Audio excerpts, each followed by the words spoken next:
My name is Wode Maya, and my African dream is to unite Africans all over the globe. It all started from a small village in Ahinkofi in the western region of Ghana. And being a village boy, I had a chance to travel to China for the first time.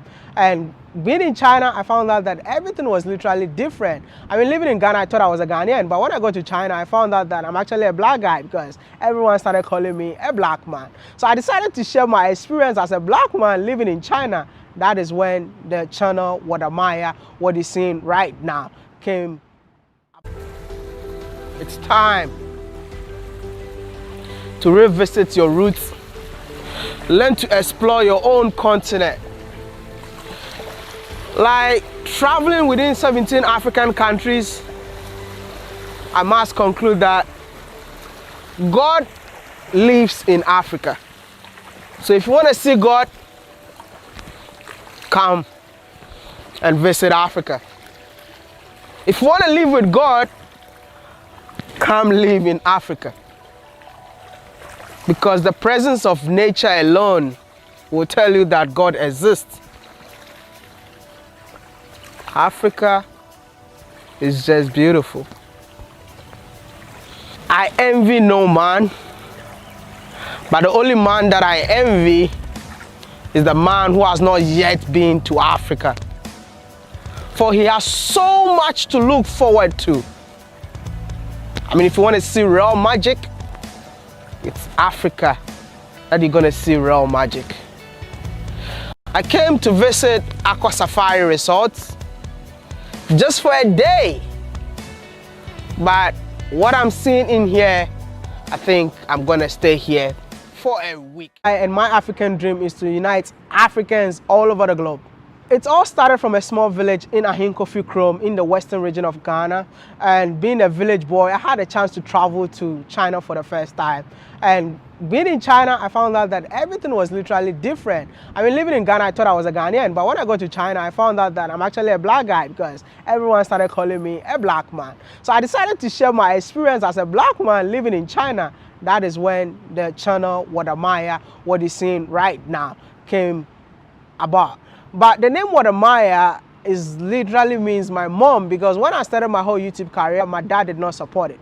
2 weeks, my dad seeing me being a comedian, he was like, I didn't send you to school to become a comedian. I took you to school to become an aeronautical engineer. My mom was always behind the scenes saying that follow your passion, do what you love. And I listened to my mom. 2 weeks later, my father decided, hey, since you keep on doing what I told you not to do, I mean, don't be a comedian, but try and educate Chinese people about Africa since you speak Chinese.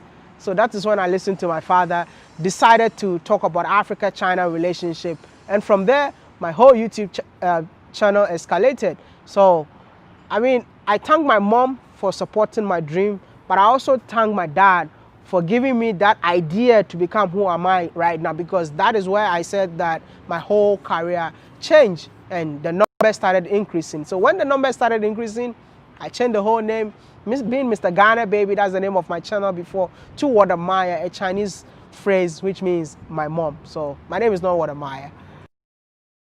It all started when I got tired of how Chinese people see me as a black man coming from Africa. They thought like, you know, nothing good comes from Africa.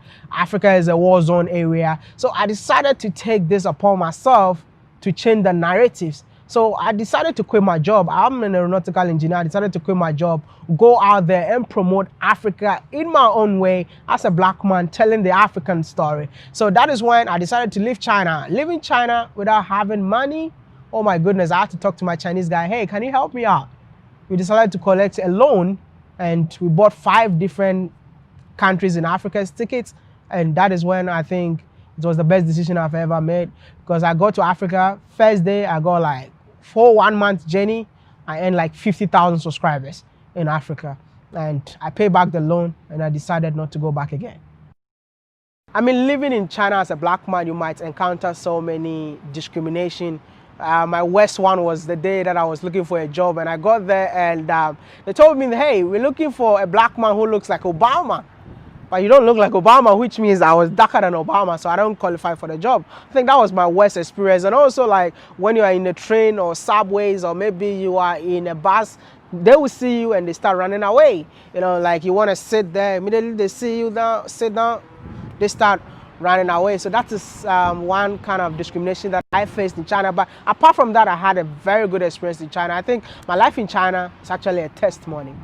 Talking about Africa-China relationship, we see it to be a win-win cooperation. But to me, living in China for 6 years, that is not a win-win cooperation.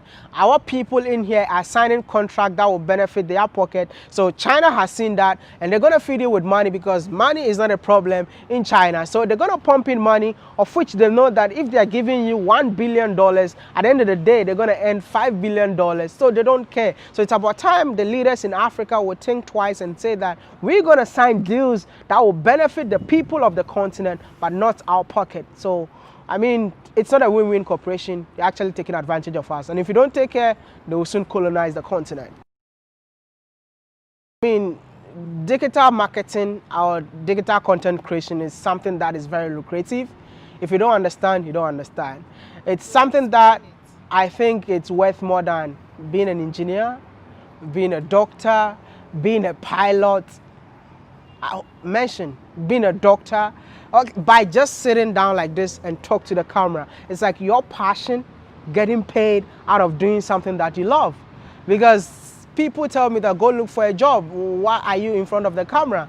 I mean, I just want to tell people out there that I can literally, okay, employ you, let you stay in your room, and then pay you every month. Wode Maya found love in Africa. I found such a beautiful African queen. She was also a YouTuber, a content creator. We met in Ethiopia in the aim of creating content together, and it happened, you know. You couldn't stop it. We found love, and at the end of the day, we decided to travel Africa together to tell the African story. So a big shout out to Miss Trudy. I know you'll be watching this video. A big shout out to you. Wode Maya found love. He found me. We met in Ethiopia with the aim of creating content, and eventually we fell in love. The journey has been amazing. Man, I'm telling you, my life changed. First of all, I was a content creator, but I didn't know how to navigate in the streets of YouTube. But meeting Maya, he showed me so much. I didn't think I'd survive on YouTube, you know, but I'm a full-time YouTuber. I make enough money to support myself and my family. So yes, he's my inspiration. Wode Maya is hardworking, ambitious, and very generous. So far, I've been to 17 African countries, and I've managed to get over 550,000 subscribers. And for the interviews, I think over 200 people that I've interviewed so far. I mean, the most amazing interview that I've ever done was about a young guy who decided to, use his school fees to build the biggest charcoal factory in Ghana.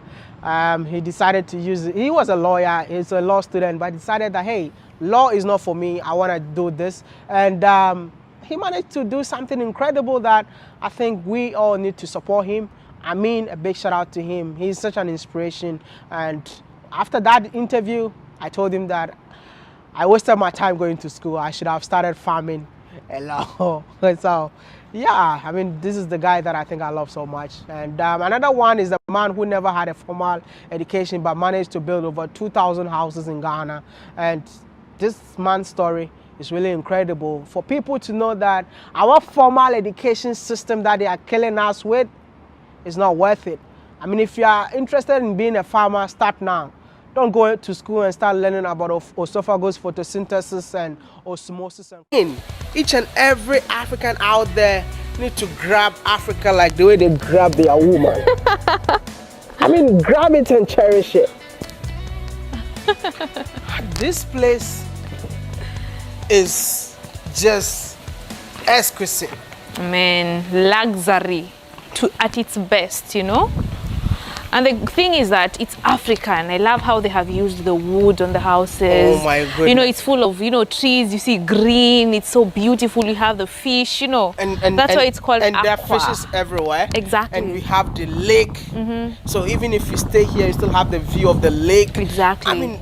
Pools everywhere. Oh my goodness. It's so soothing, It's like therapeutical. Do you understand? Therapeutical. Therapeutical. Sometimes you just need to come to places like this and relax. Yesterday we met someone who was saying he has been sick abroad and he came to this place, hasn't taken medicine, and he feels feels like he's okay. Even the air that you breathe is just Can we just say it's a blessing to be from Africa? Most definitely. And it's time for Africans to cherish what they have.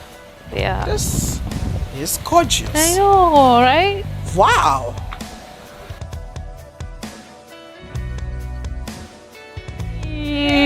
Wode Maya. Good to see you. Good to see you too. Wow. You're welcome to Aqua Safari Resort. Thank you so much, man. Can I say something? Yes, say it.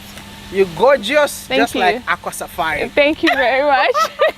But I just want to know, Aqua Safari is owned by a Ghanaian? Yes, it's owned by a Ghanaian, Mr. Samuel Afari Date. That's a Ghanaian name. That's a Ghanaian name. Yes. You know why I asked you that? Because people have been saying that everything in Africa is owned by Lebanese, Chinese, and the white people. No. So I'm so glad you're telling me that the owner is a Ghanaian. Yes. But why the name Aqua Safari? Aqua Safari came from his name.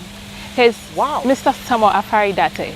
So the S comes from Samuel and Afari. So Aqua Safari. Now I understand. Yes. Because I was at Safari Valley. Wow. And Safari Valley also has the word safari. Safari, yes. Wow, it's good to know. Yeah. What's the first ever project that they did in here? Actually, you see where we are standing here? Yeah. It's all a wetland. The whole place is waterlogged.